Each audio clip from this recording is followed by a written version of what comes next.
was losing their job. That was the number one worst thing that could happen to a person. Worse than a divorce, worse than a death of a loved one, losing their job. They never recover.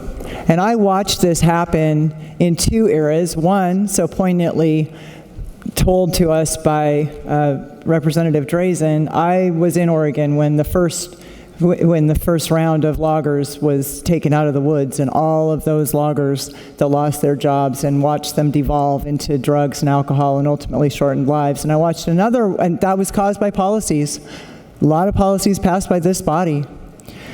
I watched again as policies at the federal level caused the banking crisis, and I watched bankers go through the same thing. Some of them haven't recovered yet. That's a mental health crisis right there.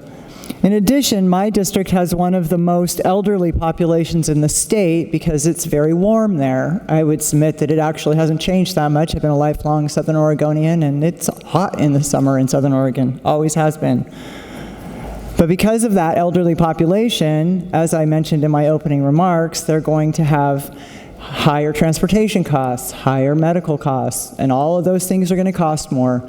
And we haven't even considered those health costs of this legislation, and they're very real, and I don't see how we can avoid them. So I support this motion to send this back for consideration of health costs and health concerns in this bill. Thank you.